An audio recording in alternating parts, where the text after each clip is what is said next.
Please stand.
Magandang umaga po sa inyo lahat and welcome to the Minor Basilica of Our Lady of the Rosary of Manaoag. In the name of the Father, and of the Son, and of the Holy Spirit. Amen. The grace of our Lord Jesus Christ and the love of God and the communion of the Holy Spirit be with you all. And with your spirit. Today we celebrate the feast of the Lord's baptism. The baptism of Jesus inaugurates his mission as the Messiah, not as a glorious figure, but one who is obedient to the Father and close to the poor and to sinners. Today's feast reminds us of our own baptism, which entails dying to our own sinful ways to rise up as beloved children of the Father. My dear friends, let us acknowledge our sins and so prepare ourselves to celebrate the sacred mysteries. I confess To Almighty God, and to you, my brothers and sisters, that I have greatly sinned in my thoughts and in my words, in what I have done, in what I have failed to do. Through my fault, through my my most grievous fault. Therefore I ask Blessed Mary, ever Virgin, all the angels and saints, and you, my brothers and sisters, to pray for me to the Lord our God. May Almighty God have mercy on us, forgive us our sins, and bring us to everlasting life. Amen.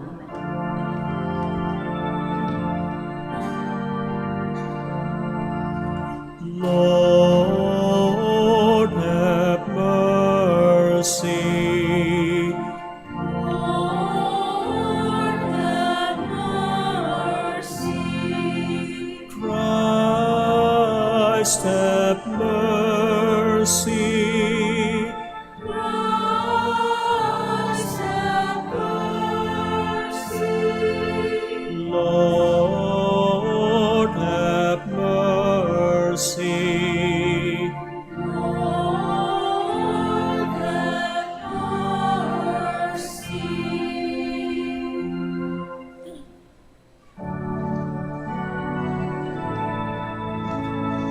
Glory to God in the highest, and on earth Peace to people of good will. We praise you, we bless you, we adore you. We glorify you. We give you thanks for your great glory. Lord God, heavenly King, O God, Almighty Father. Lord Jesus Christ, only begotten Son, Lord God, Lamb of God, Son of the Father, you take away the sins of the world, have mercy on us. You take away the sins of the world, receive our prayer. You are seated at the right hand of the Father. Have mercy on us. For you alone are the Holy One. You alone are the Lord. You alone are the Most High Jesus Christ. May the Holy Spirit, in the glory of God the Father.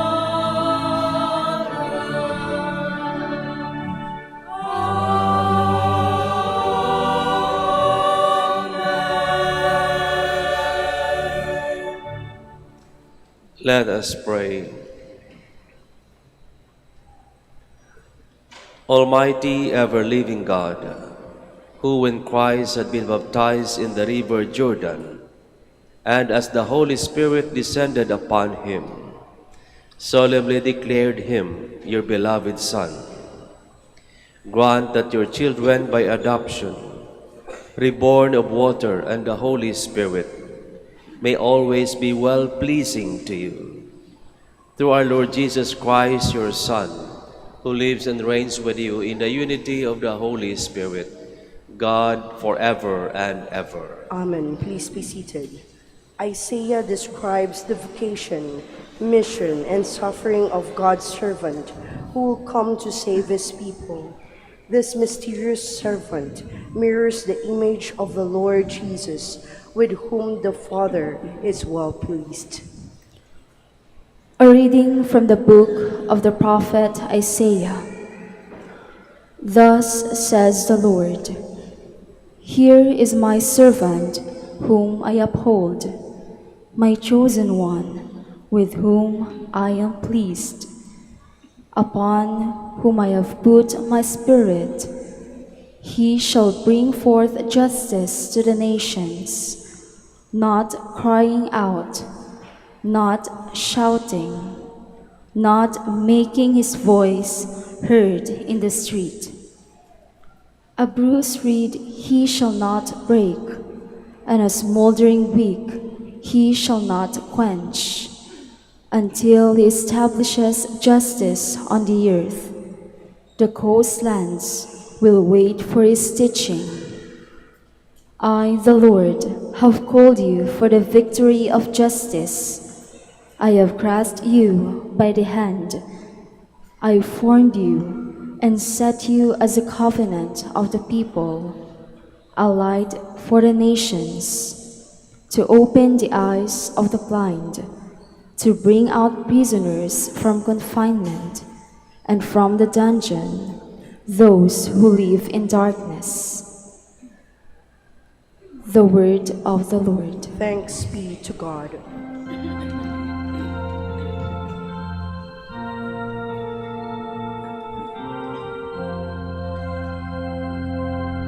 The Lord will bless his people with peace. The Lord will bless his people with peace. Give to the Lord, you sons of God. Give to the Lord glory and praise. Give to the Lord the glory due his name. Adore the Lord in his holy attire.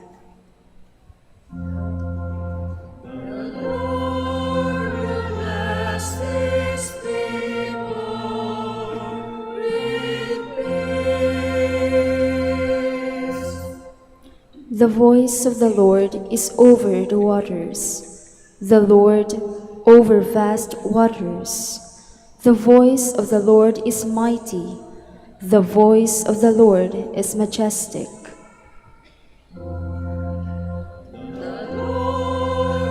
Bless his people with peace. The God of glory thunders, and his temple all say, Glory. The Lord is enthroned above the flood.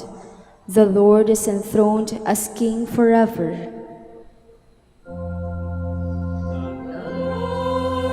Bless his people with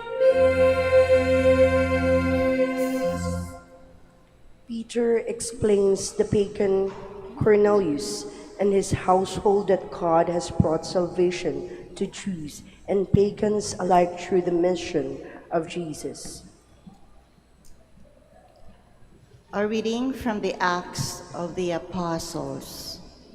Peter proceeded to speak to those gathered in the house of Cornelius, saying, In truth, I see that God shows no partiality.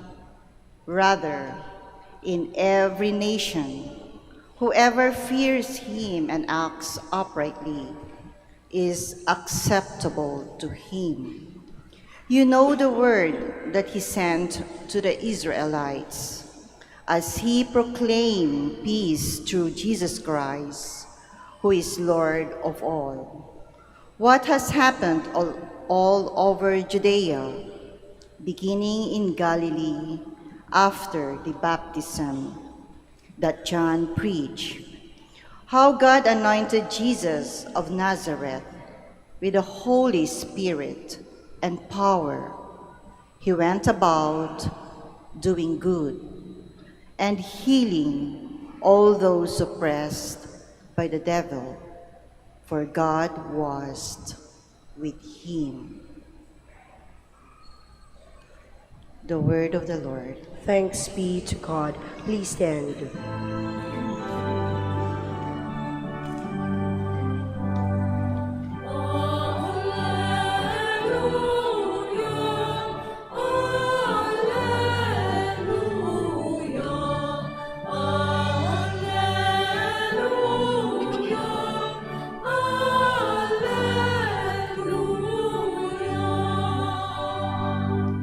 The heavens were opened, and the voice of the Father thundered, "This is my beloved Son. Listen to him."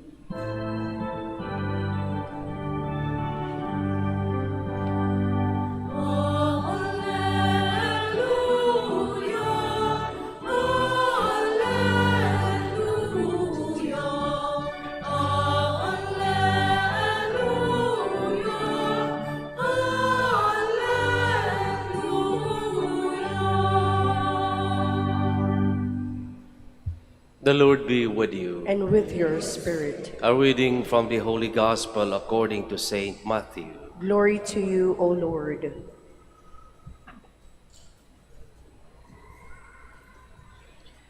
Jesus came from Galilee to John at the Jordan to be baptized by him. John tried to prevent him, saying, "I need to be baptized by you, and yet you are coming to me." Jesus said to him in reply, "Allow it now, for thus it is fitting for us to fulfill all righteousness." Then he allowed him.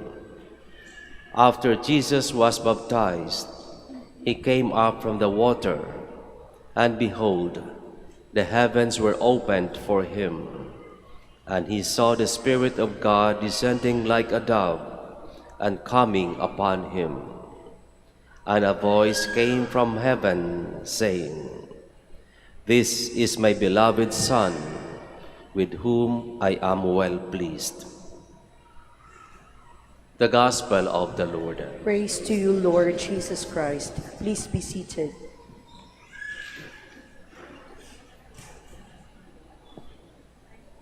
Sa ating pagdiriwang ng kapistahan ng Baptism of the Lord,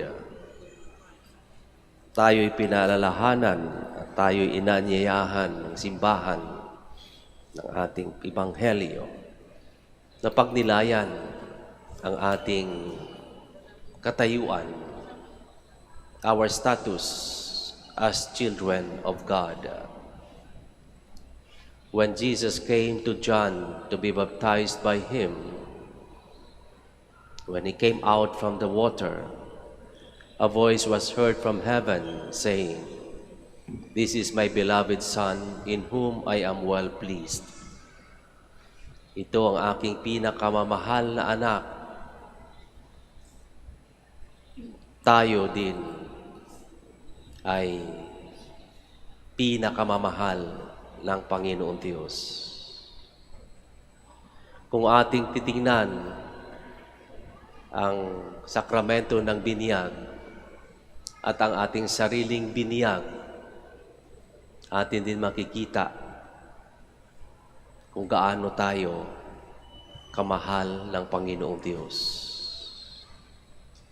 That's why we have also to reflect about our relationship with God.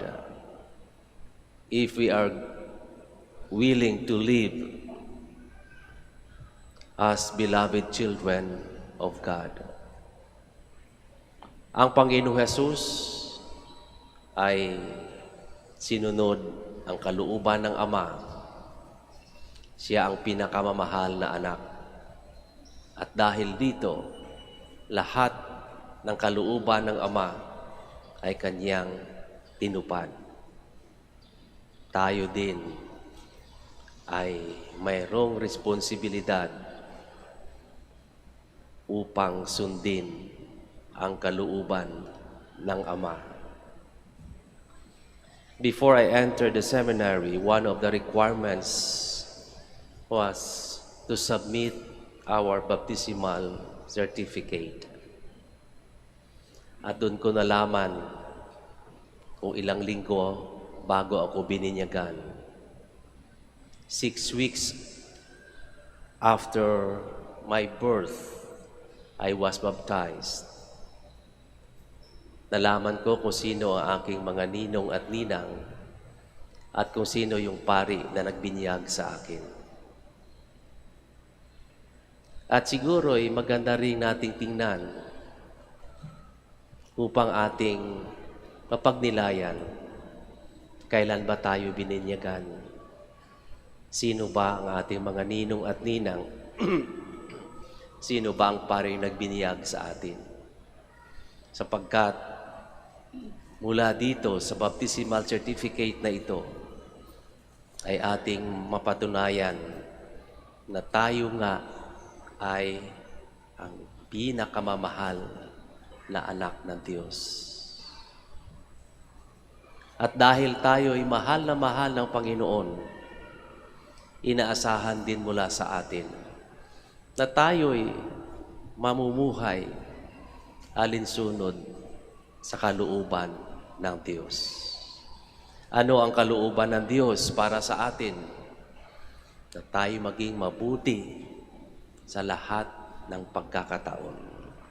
Pag sinabi nating mabuti sa lahat ng pagkakataon, tayo maging instrumento din ng Panginoong Diyos upang maipalaganap ang kanyang kabutihan, upang mawala na ang mga hidwaan, lamangan, patayan sa ating kapaligiran.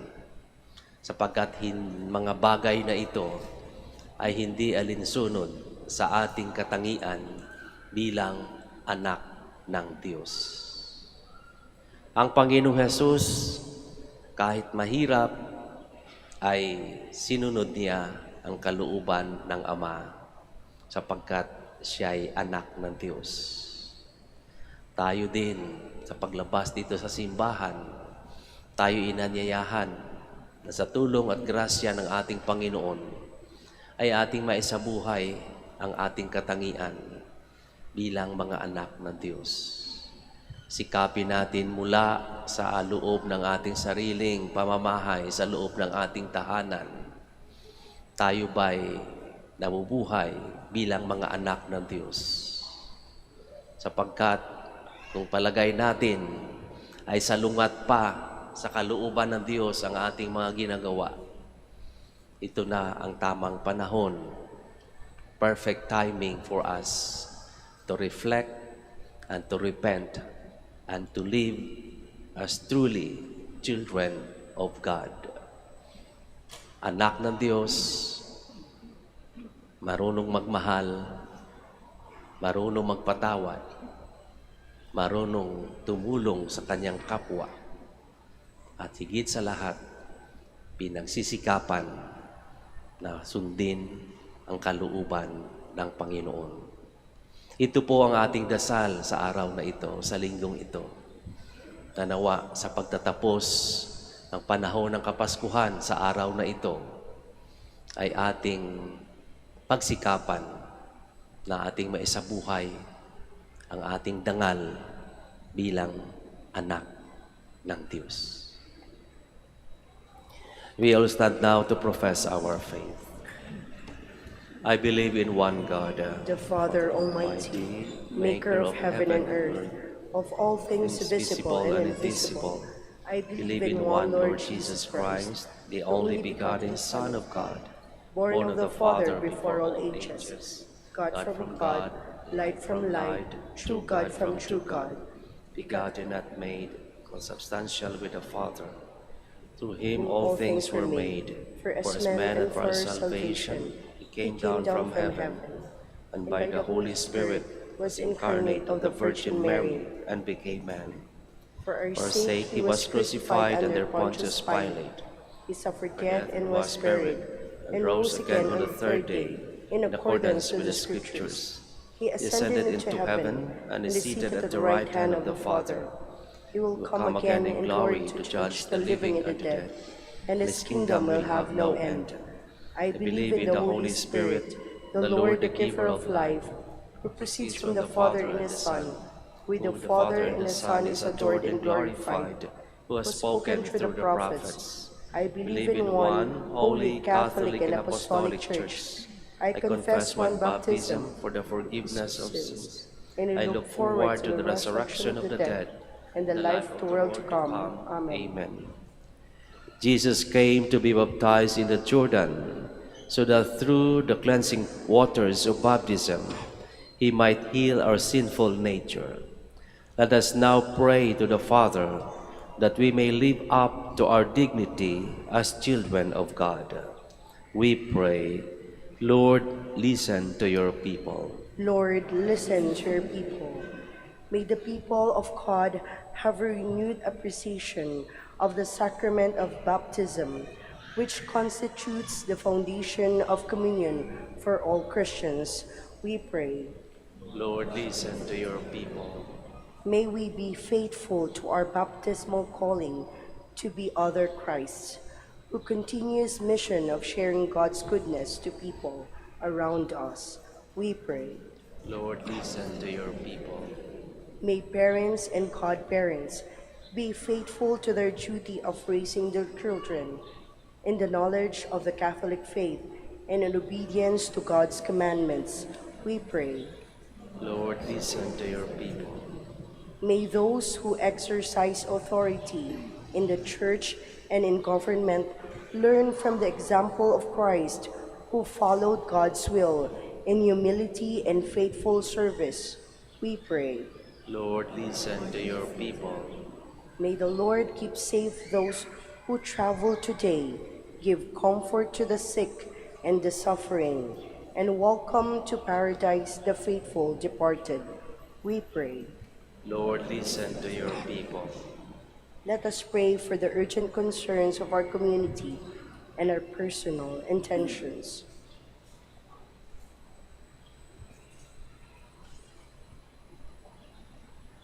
We pray. Lord, listen to your people.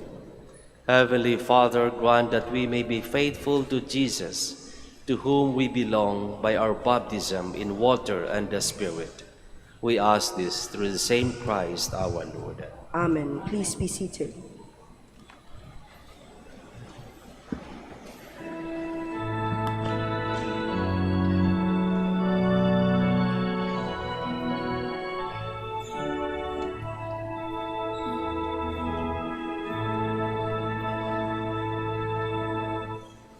When Jesus comes to be baptized, He leaves the hidden years behind, the years of safety and of peace, to bear the sins of all mankind.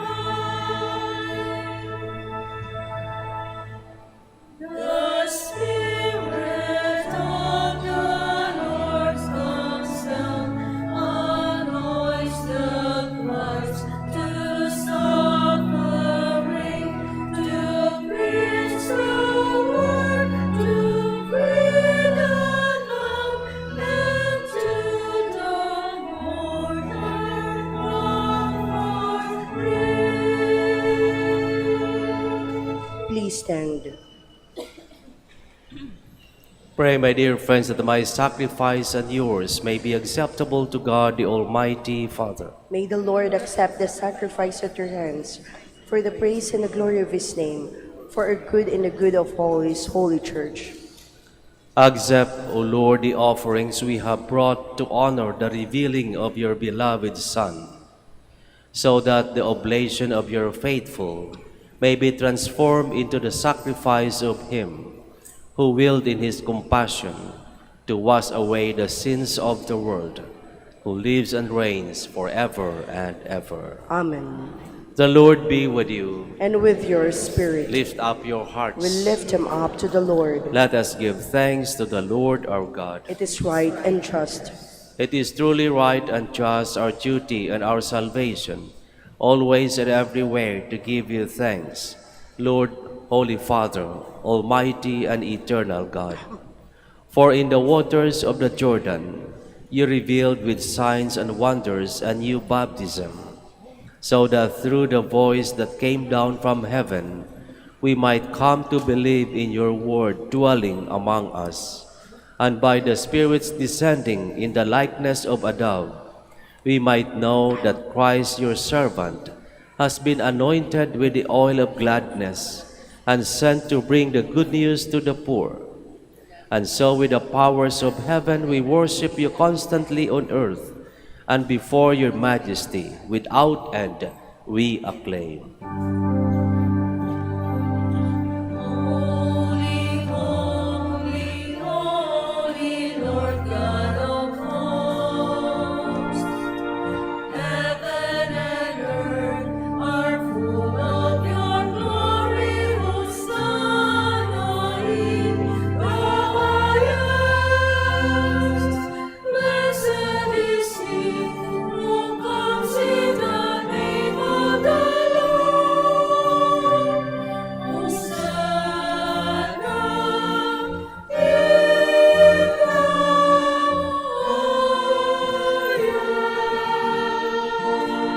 highest. Please kneel. You are indeed holy, O Lord, and all you have created rightly gives you praise. For through your Son, our Lord Jesus Christ, by the power and working of the Holy Spirit, you give life to all things and make them holy, and you never cease to gather a people to yourself, so that from the rising of the sun to its setting, a pure sacrifice may be offered to your name. Therefore, O Lord, we humbly implore you by the same Spirit, graciously make holy these gifts we have brought to you for consecration, that they may become the body and blood of your Son, our Lord Jesus Christ, at whose command we celebrate these mysteries. For on the night he was betrayed, he himself took bread, and giving you thanks, he said the blessing, broke the bread, and gave it to his disciples, saying, "Take this, all of you, and eat of it, for this is my body, which will be given up for you."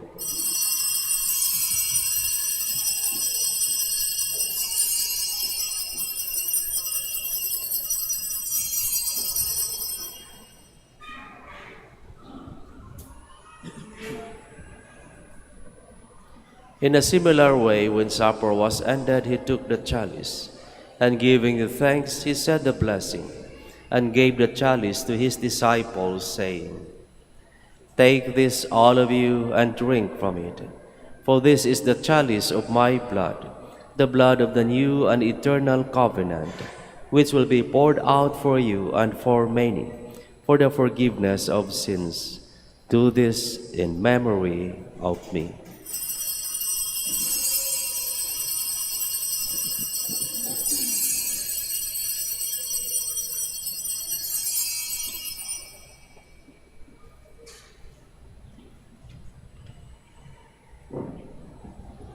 The mystery of faith. When we eat this bread and drink this cup, we proclaim your death, Lord, until you come again. Therefore, O Lord, as we celebrate the memorial of the saving passion of your Son, his wondrous resurrection and ascension into heaven, and as we look forward to his second coming, we offer you in thanksgiving this holy and living sacrifice. Look, we pray, upon the oblation of your church, and recognizing the sacrificial victim, by whose death you will to reconcile us to yourself. Grant that we who are nourished by the body and blood of your Son, and filled with his Holy Spirit, may become one body, one spirit in Christ. May he make us an eternal offering to you, so that we may obtain an inheritance with your elect, especially with the most blessed Virgin Mary, Mother of God, with blessed Joseph, her spouse, with all the blessed apostles and glorious martyrs, with our Holy Father Saint Dominic, and with all the saints, and whose constant intercession in your presence we rely for unfailing help. May the sacrifice of our reconciliation, we pray, O Lord, advance the peace and salvation of all the world. Be pleased to confirm in faith and charity your pilgrim church on earth, with your servant Leo XIV, our Pope, Socrates, our Bishop, the order of bishops, all the clergy, and the entire people you have gained for your own. Listen graciously to the prayers of this family, whom you have summoned before you. In your compassion, O merciful Father, gather to yourself all your children scattered throughout the world. To our departed brothers and sisters, and to all who were pleasing to you at their passing from this life, give kind admittance to your kingdom. There we hope to enjoy forever the fullness of your glory. Through Christ our Lord, through whom you bestow on the world at all that is good.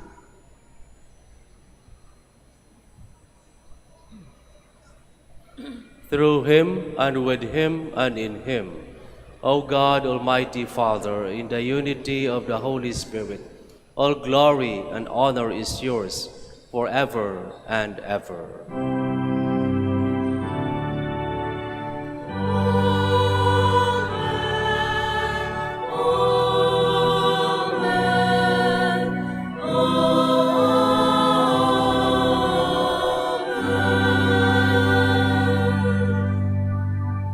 Please stand. At the Savior's command and formed by divine teaching, we dare to say,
deliver us, Lord, we pray, from every evil. Graciously grant peace in our days, that by the help of your mercy we may be always free from sin and safe from all distress, as we await the blessed hope and the coming of our Savior, Jesus Christ. For the kingdom, the power, and the glory are yours now and forever.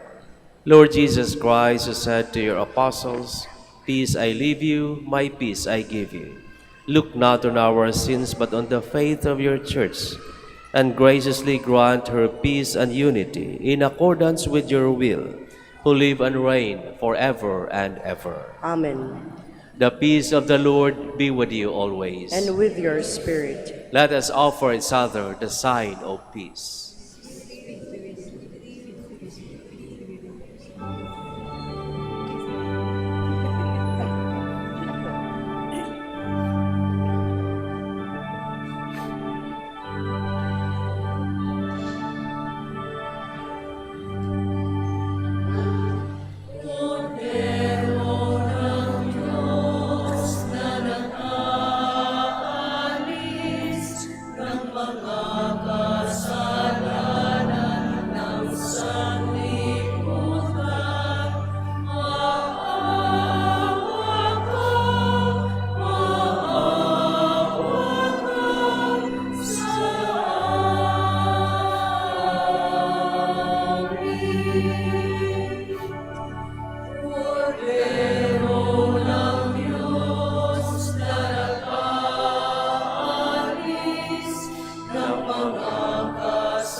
Please kneel.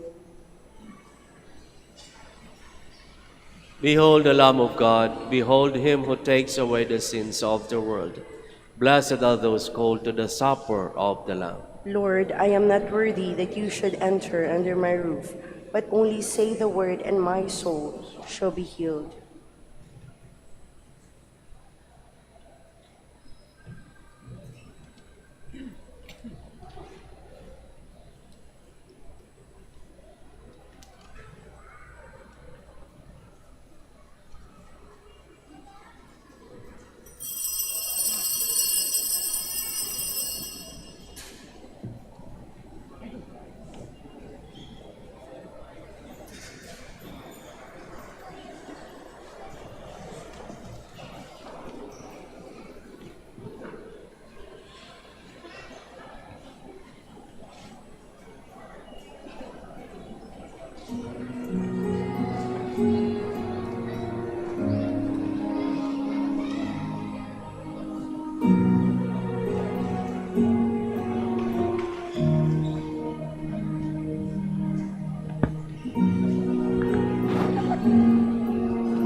mo ang aming alay. Buwan ng pag-ibig, nagbibigay kulay sa buong daigdig. Kami lumalapit sa iyong batis upang mapahon. Tubig ng buhay, paglalakbay, patungo sa bagong buhay. O Jesucristo, aming gabay, paspasan mo ang aming alay. Buong ng pag-asa, nagbibigay buhay sa nagkasala. Kami lumalapit sa iyong batis upang makakita. Tubig ng buhay, paglalakbay, patungo sa bagong buhay. O Jesucristo, aming gabay, paspasan mo ang aming alay. Tubig ng buhay, paglalakbay, patungo sa bagong buhay.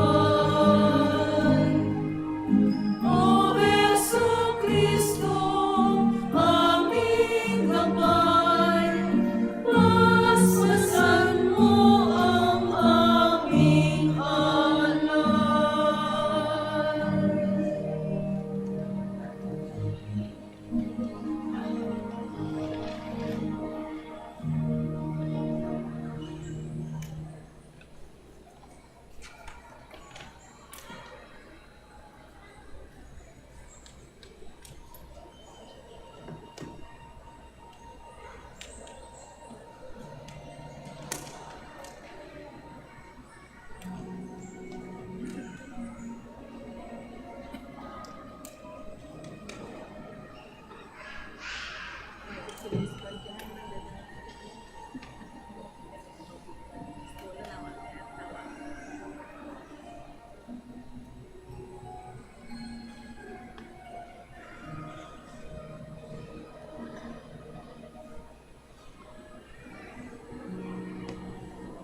Please stand. Let us pray. Nourished with these sacred gifts, we humbly entreat your mercy, O Lord, that faithfully listening to your only begotten Son, we may be your children in name and in truth, through Christ our Lord. Amen. Please kneel for the prayer for the celebration of the centennial coronation of Our Lady of the Rosary of Manaoag. Sabay-sabay po tayo magdasal. Almighty and loving God, we offer you our praise and gratitude as we celebrate the centennial anniversary of the canonical coronation of Our Lady of the Rosary of Manaoag. A century ago, she was canonically crowned in recognition of her unwavering maternal care and intercession, reminding us of her steadfast love and protection for all whom she calls and for all who call upon her. We honor Our Lady Inan Maria, our Mother crowned in glory, who always leads us closer to you. Her unwavering faith encourages us to trust in your divine providence, and her profound humility calls us to walk the path of holiness in the footsteps of your only begotten Son and her beloved Son, Jesus our Savior. On this sacred occasion, we pray for the grace to embrace her virtues to find her guidance as a beacon of light in moments of trial, and to strengthen our devotion to her by nurturing profound hope as we journey together in faith. May this celebration deepen our bond as a people whom you have called in this blessed place of Manaoag, and renew our commitment to serve you and our neighbors with love and compassion. Through the intercession of Our Lady of the Rosary of Manaoag, the beloved protectress and patroness of the province of Pangasinan, may our lives be filled with your blessings, and may we always glorify you in our words and actions. We ask this in the name of your Son, Jesus Christ, who lives and reigns with you and the Holy Spirit, God, forever and ever. Amen. Our Lady of the Rosary of Manaoag, Pray for us. Please stand. maraming salamat po sa inyong pakikiisa sa ating pagdiriwang ng banal na misa. The Lord be with you. And with your spirit. Bow down for the blessing. Bestow the grace of your kindness upon your supplicant people, O Lord, that formed by you their Creator and restored by you their Sustainer, through your constant action they may be saved, through Christ our Lord. Amen. And may the blessing of Almighty God, the Father, and the Son, and the Holy Spirit come down on you and remain with you forever. Amen. Go forth, the Mass is ended. Thanks be to God.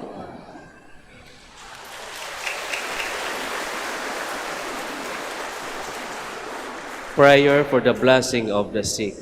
Our help is in the name of the Lord. Who made heaven and earth, The Lord be with you. and with your spirit. Let us pray. Lord and Father, Almighty and eternal God, by your blessing you give us strength and support in our frailty. Turn with kindness toward our sick brothers and sisters. Free them from all illness and restore them to health, through the intercession of Our Lady of the Rosary of Manaoag, so that in the sure knowledge of your goodness they will gratefully bless your holy name. We ask this through Christ our Lord. Amen. Blessing of rosaries and other religious articles. In memory of the mysteries of the life, death, and resurrection of our Lord Jesus Christ, and to the honor and glory of the Blessed Virgin Mary, Mother of Christ, Mother of the Church, Our Lady of the Rosary of Manaoag. May these rosaries, crucifixes, images, candles, oils, medals, scapulars, and other religious articles be blessed and made holy. In the name of the Father, and of the Son, and of the Holy Spirit. Amen.